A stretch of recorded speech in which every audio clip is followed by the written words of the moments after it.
Demi Allah, apa yang Anda sampaikan hari ini hanya lillahi ta'ala, karena Allah. Kajian ini ditonton atau tidak ditonton, saya tidak peduli sama sekali teman-teman. Saya membuat kajian ini agar menjadi saksi buat saya di hari akhir bahwa saya sudah menyampaikan kebenaran.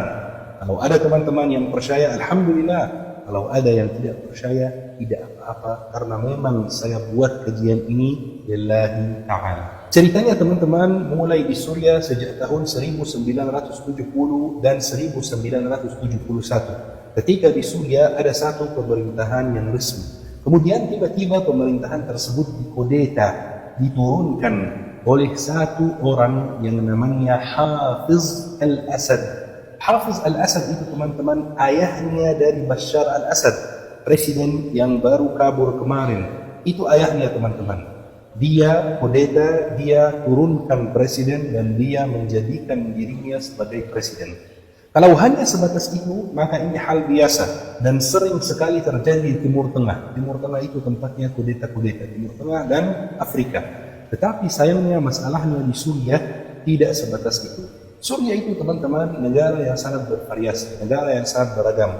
Satu-satunya negara di Timur Tengah yang benar-benar banyak rasnya, banyak sukunya, banyak alirannya, banyak bahasanya. Bahkan teman-teman, bahasa Nabi Isa, bahasa Yesus Kristus itu masih dipakai sampai hari ini di beberapa desa di Suriah teman-teman. Masalahnya teman-teman, Hafiz al-Assad itu bukan orang biasa. Hafiz al-Assad itu dari aliran namanya aliran Alamiyin atau Nusayriyin. Jadi kadang-kadang disebut Alawiyin, kadang-kadang disebut Nusayriyin teman-teman. Ini bukan aliran biasa. Ini bukan sunnah. Ini bukan Syiah. Mereka itu punya satu aqidah, yaitu mereka menuhankan Ali bin Abi Thalib. Mereka tidak menyembah Allah Subhanahu wa taala. Mereka menyembah Ali bin Abi Thalib. Dan ini ada di buku-buku mereka. Beda dengan Sunni, beda dengan kita, dan beda juga dengan Syiah. Memang mereka terafiliasi dari Syiah, tetapi Syiah sendiri sudah mengkafirkan mereka. Ya, kenapa? Karena Syiah tidak menuhankan Ali bin Abi Thalib. Syiah hanya berpendapat bahwa Ali bin Abi Thalib lebih pantas menjadi khalifah dibanding Abu Bakar As-Siddiq dan Sayyidina Abu Bakar As-Siddiq dan Sayyidina Umar. Kalau mereka Alawiyin Nusayriyin itu benar-benar menuhankan Ali bin Abi Thalib, maka mereka teman-teman dianggap oleh semua ulama dunia keluar dari Islam. Mereka bukan lagi aliran Islam yang agak menyimpang, aliran Islam yang agak sesat, enggak. Mereka dianggap non-muslim. Dan teman-teman, Alawiyin itu tidak ada hubungannya dengan Ba'alawi di Indonesia ataupun di Yaman. Itu beda cerita ya teman-teman. Jadi teman-teman, Alawiyin atau Nusayriyin itu ibarat minoritas yang memimpin mayoritas. Jadi mereka di Suriah itu minoritas. Mayoritas warga Suriah itu Muslim Sunni. Muslim, Sunni, Syafi'i, seperti kita di Indonesia, dan seperti Mesir, dan seperti Palestina, seperti negara lain, negara Muslim lainnya pada umumnya teman-teman. Mereka memimpin Suriah walaupun mereka minoritas teman-teman. Kalau hanya sebatas itu, memang non-Muslim tidak dilarang untuk ikut pemerintahan. Tidak ada larangan dalam Islam teman-teman. Tapi masalahnya mereka itu memusuhi Islam, dan mereka itu mulai memusuhi warganya sendiri, mulai memusuhi masyarakat Suriah teman-teman. Walaupun teman-teman kadang-kadang mereka terlihat di beberapa video salat biasa seperti kita, atau mereka terlihat di beberapa video salat Jumat atau salat Idul Fitri, salat Idul Adha, bahkan kadang-kadang mereka terlihat bersama ulama besar seperti Syekh Al-Buti misalnya. Tapi ini semuanya teman-teman permainan politik. Jika teman-teman tidak puas dengan informasi tentang aliran Alawiyin atau Nusayriyin itu, saya minta teman-teman jika ingin lebih tahu tentang aliran tersebut, silakan teman-teman untuk cek buku-bukunya sendiri. Buku-bukunya ada, bisa diakses semua orang, bisa dibaca semua orang, tapi kita yang jarang mau baca, betul kan? Ya. Terus teman-teman bisa lihat fatwa, keputusan fatwa hampir seluruh pusat fatwa di seluruh dunia tentang aliran tersebut. Jadi teman-teman, karena Hafiz al-Assad itu dari aliran minoritas, dia takut dikhianati oleh mayoritas. Maka semua pejabat-pejabat dan semua orang penting di pemerintahannya dipilih dari aliran yang sama. Jadi ujung-ujungnya yang memimpin Suriah itu hanya beberapa keluarga walaupun statusnya sebagai republik. Dan mereka mulai benar-benar zalim kepada masyarakat Suriah, teman-teman. Bahkan di tahun 1982 terjadi pembantaian besar-besaran di kota namanya Hama. Kota Hama itu, teman-teman, kota yang ingin protes terhadap kezaliman keluarga Al-Asad waktu itu. Maka keluarga Al-Asad dan prajurit-prajurit Al-Asad, keluarga Al-Asad, mereka kelilingi kota Hama, teman-teman, dan mereka membunuh warganya, yang anak kecil, yang wanita, yang lansia. Lebih dari 40.000 orang dibunuh oleh mereka, teman-teman. Kurang lebih mirip seperti apa yang Israel lakukan terhadap saudara kita di Gaza, teman-teman. Dan ini dalam sejarah terkenal dengan pembantaian Hama 1982. Teman-teman bisa cek dan baca-baca tentang pembantaian tersebut. Sampai tahun 2000, teman-teman, ketika Hafiz Al-Asad meninggal dunia. Dan yang naik setelahnya siapa? Yang naik setelahnya presiden sekarang yang baru kabur kemarin, yang namanya Bashar al-Assad. Seharusnya kakaknya yang jadi presiden, tapi kakaknya sudah meninggal dunia juga. Jadi yang jadi presiden adalah Bashar al-Assad. Sejak tahun 2000, teman-teman, sampai tahun 2011 tidak ada perubahan yang signifikan yang terjadi. Kezaliman tetap sama, pembantaian tetap sama, dan parahnya keluarga tersebut dan aliran tersebut tetap sama di Suriah. Tapi tidak ada satu kejadian signifikan sampai di tahun 2011 ketika terjadi yang namanya Ar-Rabi'ul Arabi atau Arab Spring. Mungkin teman-teman pernah dengar tentang Arab Spring. Ketika terjadi banyak revolusi di negara Arab, mulai dengan Tunisia, kemudian Mesir. Tunisia berhasil menurunkan presidennya. Mesir berhasil menurunkan presidennya. Dan terjadi juga revolusi protes di Libya, di Yaman, dan di Suriah juga, teman-teman. Tetapi Suriah waktu itu tidak berhasil menurunkan presidennya. Kenapa? Karena respon presidennya sangat-sangat kejam. Respon presiden Tunisia dan Mesir kejam juga, tapi tidak sekejam Suriah, teman-teman. Waktu itu Bashar al-Assad menyerangi orang yang protes mau menurunkannya dengan senjata kimia. Coba bayangkan, teman-teman, senjata terlarang dipakai sama musuh saja itu sudah dilarang sesuai undang-undang internasional, apalagi dipakai terhadap warga sendiri. Bashar al-Assad membalas dengan senjata kimia. Jadi warga otomatis ingin membela diri, ingin menjaga diri, ya. Maka terjadi perang saudara, teman-teman, di Suriah. Sejak tahun 2011 sampai kemarin sampai presiden Suriah itu kabur, terjadi banyak hal yang demi Allah sulit sekali dipercaya. Saya akan sampaikan kepada teman-teman, dan tolong teman-teman, kalau ada anak kecil jangan nonton bagian ini, tidak bagus. Kalau ada orang yang tidak suka bahas hal sensitif, jangan tonton bagian ini. Kalau ada orang yang cepat nangis, jangan tonton bagian ini. Saya kasih ibarat beberapa kejadian, atau kita bisa kasih nama adegan, ya. Adegan pertama, adegan kedua, supaya teman-teman bisa merasakan dengan langsung apa yang terjadi di sana selama dari 2011 sampai kemarin, sampai presidennya kabur. Adegan nomor 1. Kemarin ada seorang perempuan yang dipenjara di tahun 2012. Dia dipenjara di umur 19 tahun. Dia dipenjara dalam keadaan masih perawan. Kemarin setelah presiden kabur, dia dibebaskan dan dia cerita seperti ini. Kata beliau, saya masuk penjara di umur 19 tahun dalam keadaan masih perawan. Saya sekarang keluar dari penjara dalam keadaan punya 5 anak yang saya tidak ketahui siapa ayahnya. Dia diperkosa berkali-kali oleh prajurit Al-Assad sampai dia hamil 5 kali. Adegan yang kedua, ketika prajurit Al-Assad tangkap warga Suriah yang protes, ada beberapa keluarga yang ditangkap bersama. Jadi mereka ditangkap di waktu yang sama, misalnya istri, suami, anak laki-laki, anak perempuan. Mereka ditangkap bersama. Kemudian mereka ditaruh di sel yang sama. Kelihatannya baik ya, satu keluarga satu sel, enak ya duduk sama keluarga. Tapi ternyata mereka punya rencana yang lain. Ternyata teman-teman, keluarga-keluarga yang ditaruh di sel yang sama, rencananya begini. Prajurit Asad itu ikat si suami dengan kuat, ikat anak laki-laki dengan kuat.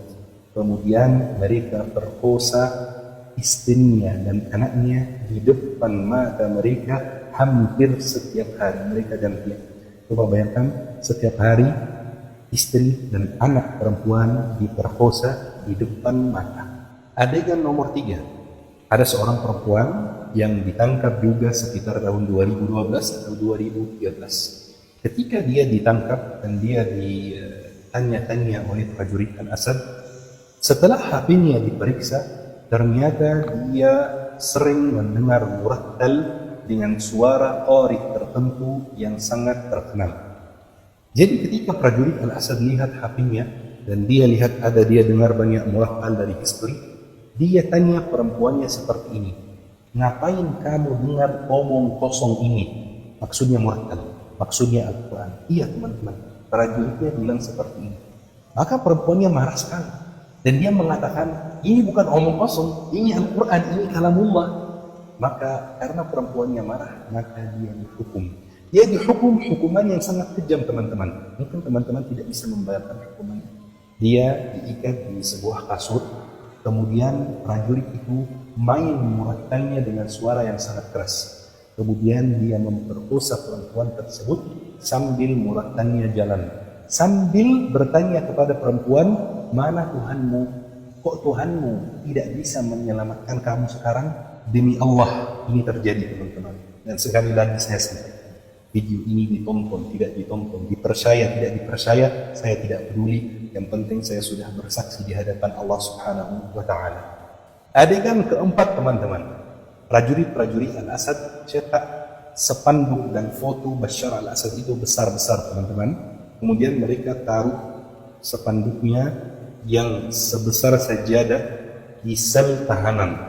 Kemudian dia menyuruh tahanan untuk sujud di atas foto Bashar. Sambil mereka bertanya kepada tahanan, siapa Tuhanmu? Kalau tahanan jawab, Tuhanku adalah Allah, maka dia dipukul, dia disiksa, kuku-kukunya dilepas, sampai dia mengatakan Tuhanku adalah Bashar. Adegan kelima teman-teman. Suatu hari ketika prajurit Al-Asad masuk sebuah desa di Suriah, mereka merasa gabut, maka mereka mau main. Mereka panggil salah satu pria yang ada di desa ini, kemudian mereka bertanya kepada dia, kamu bisa nggak bilang La ilaha illa Bashar? Astagfirullah, ini kekufuran. Maka orangnya tidak mau bilang seperti itu. Maka teman-teman, dia dihukum, dikubur hidup-hidup sampai dia mengatakan La ilaha illa Bashar. Sambil dia dikubur, dia disuruh katakan la ilaha illallah Bashar. Dia tidak mau dan dia tetap mengatakan la ilaha illallah sampai dia dikubur hidup-hidup dan dia sudah tidak bisa nafas lagi dan dia meninggal dunia. Adegan yang keenam, ketika prajurit Al-Asad masuk sebuah desa di Suriah, mereka kalau menangkap orang itu, khususnya perempuan, mereka tidak sembarangan menangkap orang. Ya pasti semuanya ditangkap, itu sudah pasti. Tetapi setelah ditangkap, perempuannya difilter teman-teman. Mana perempuan yang biasa saja wajahnya dan mana perempuan yang cantik. Ya, penampilannya cantik. Kemudian perempuan cantik itu dikumpulkan di satu sel sendiri. Ini buat mereka namanya sel hiburan. Jadi kalau prajurit-prajurit itu merasa gabung, merasa mau senang-senang, mereka perkosa perempuan-perempuan cantik yang di sel hiburan itu bersama-sama, alias party teman-teman. Mungkin antum pasti paham maksud saya teman-teman. Banyak dari mereka yang sampai hamil berkali-kali teman-teman. Dan anak hasil zina itu, anak hasil pemerkosaan ini bukan zina, ini pemerkosaan. Anak hasil pemerkosaan ini kadang-kadang dibiarin di dalam penjara bersama ibunya, kadang-kadang dibawa dan dibesarkan di kamp-kamp militer supaya ke depan dia jadi prajurit juga. Adegan ketujuh teman-teman, di Suriah itu ada satu penjara yang namanya penjara Sednayah. Ini penjara paling kejam nomor 1 di dunia. Kalau dari luar dilihat bangunan biasa, bahkan bangunan kecil malah, ya. Tetapi ternyata penjaranya itu 7 lantai di bawah tanah, teman-teman. Di sana teman-teman sudah sangat umum bahwa yang masuk penjara Senayan itu jarang sekali keluar. Yang orang masuk terus keluar itu jarang sekali. Tapi ada beberapa orang yang berhasil keluar. Mungkin dibebaskan, mungkin kabur, saya nggak tahu. Ada beberapa orang yang berhasil keluar. Salah satu orang yang berhasil keluar itu sempat cerita teman-teman bahwa di dalam penjara mereka ada satu peraturan, yaitu ketika ada pejabat penjara atau ada prajurit yang lewat depan para tahanan harus melihat ke bawah. Harus melihat ke bawah. Kalau melihat ke atas, melihat siapa prajuritnya, mereka langsung membunuh tahanan tersebut yang melihat ke atas. Suatu hari, ada satu tahanan baru, dan sepertinya tahanan baru itu belum di briefing sama teman-temannya. Dan ketika pejabat penjaranya lewat, tahanan baru itu lihat ke mata pejabatnya. Maka dia ditangkap dan dia dibilang seperti ini. Dengarkan kalimatnya teman-teman.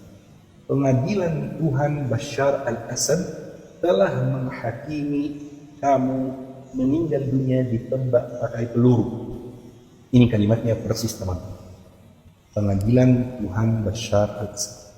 Demi Allah, ini benar, ini terjadi. Saya tahu kenapa saya bilang demi Allah, karena saya tahu ini sulit sekali dipercaya.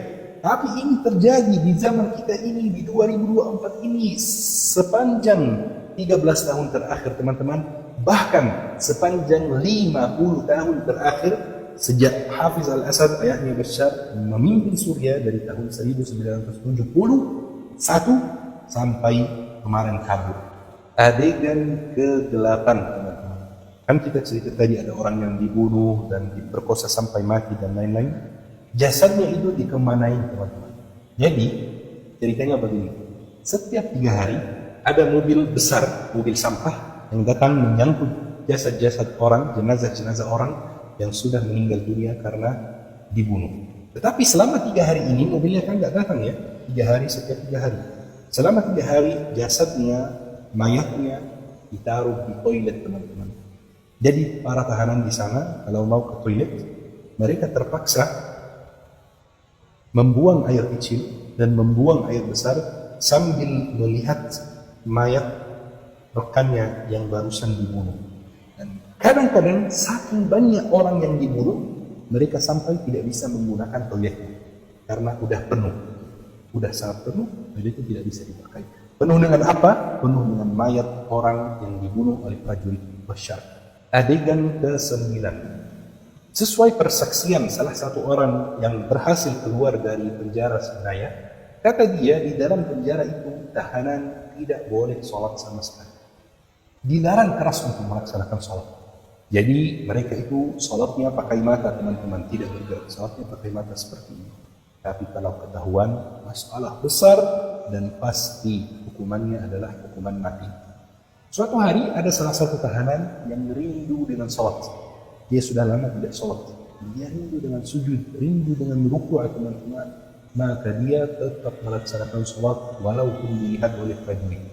Pas dia mulai melaksanakan sholat, langsung ditangkap oleh prajurit teman-teman. Dia dihukum mati, dia ditembak di depan semua tahanan yang lain, dan yang menembak dia mengatakan di sini tidak ada Tuhan yang berhak disembah selain Bashar al-Assad. Teman-teman, setelah semua adegan-adegan yang parah ini, cerita-cerita yang parah ini, datanglah pejuang kemerdekaan orang Suriah yang ingin meraih kemerdekaannya, sama persis seperti pejuang kemerdekaan di Palestina teman-teman. Mungkin ada yang menyebut mereka pemberontak ya, salah besar. Demi Allah berdosa yang sebut mereka pemberontak. Mereka bukan pemberontak, mereka pejuang kemerdekaan. Kemerdekaan dari siapa Syekh? Kemerdekaan dari sebuah keluarga, sebuah aliran yang menyiksa warga Suriah selama 50 tahun. Penjajahan itu bisa asing, bisa lokal. Ada 2 jenis penjajahan, bukan satu. Kalau Palestina dijajah Israel, penjajahan asing. Suriah dijajah Alawiyin, dijajah keluarga tersebut. Ini penjajahan lokal.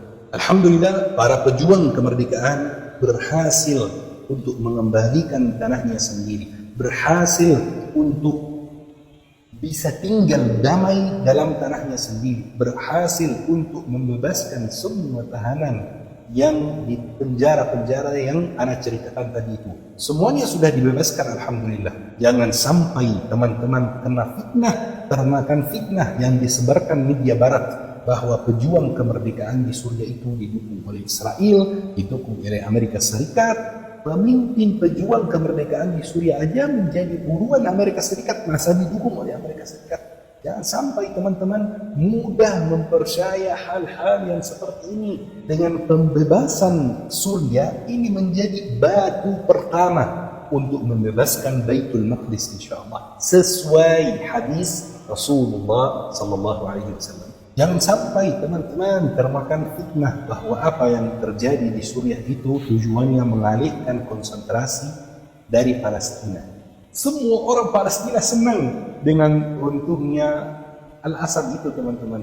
Demi Allah, saya tidak pernah selama ini melihat orang Palestina yang misalnya sedih karena apa yang terjadi di Suriah. Semuanya senang, teman-teman. Jangan sampai teman-teman merasa lebih Palestina dari Palestina sendiri. Jangan teman-teman merasa lebih paham konflik di Palestina lebih dari orang Palestina sendiri. Orang Palestina sendiri senang dengan pencapaian tersebut. Orang Palestina sendiri senang dengan pembebasan Suriah dan mereka semuanya optimis karena ini salah satu langkah pertama agar Baitul Maqdis dibebaskan, teman-teman. Semua orang Palestina senang dengan runtuhnya Al-Assad itu, teman-teman. Demi Allah, saya tidak pernah selama ini melihat orang Palestina yang misalnya sedih karena apa yang terjadi di Suriah. Semuanya senang, teman-teman. Jangan sampai teman-teman merasa lebih Palestina dari Palestina sendiri. Jangan teman-teman merasa lebih paham konflik di Palestina lebih dari orang Palestina sendiri. Orang Palestina sendiri senang dengan pencapaian tersebut. Orang Palestina sendiri senang dengan pembebasan Suriah dan mereka semuanya optimis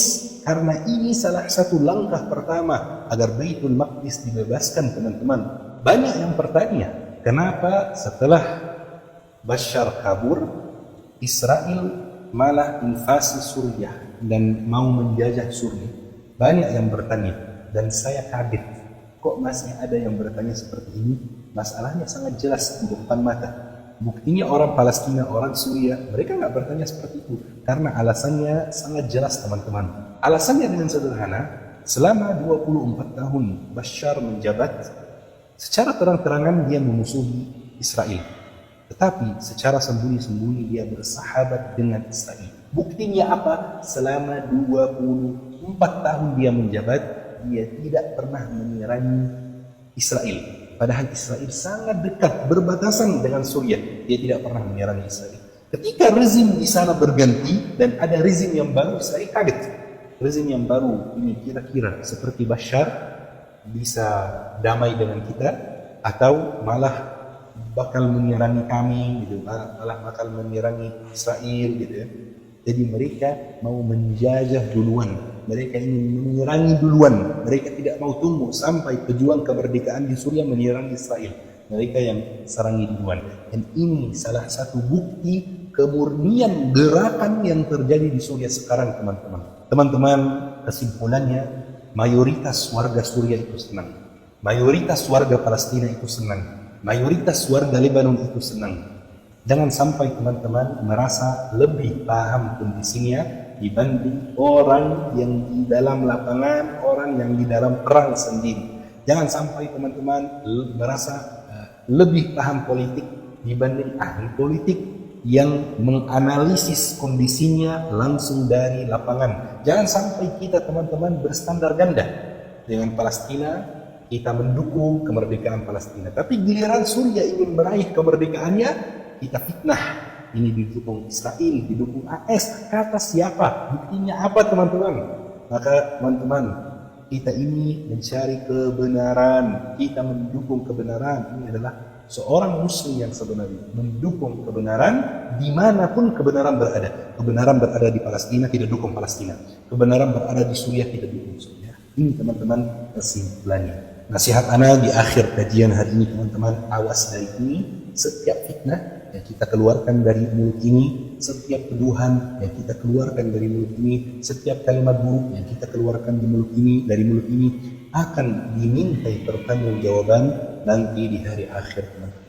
Mudah-mudahan teman-teman negara Islam itu cepat damai, mudah-mudahan Palestina itu cepat merdeka, mudah-mudahan kita bisa sholat di Masjid Al-Aqsa dalam keadaan sudah merdeka. Teman-teman, dari semua yang terjadi di sana itu, pesan saya satu, jaga negara sendiri, teman-teman.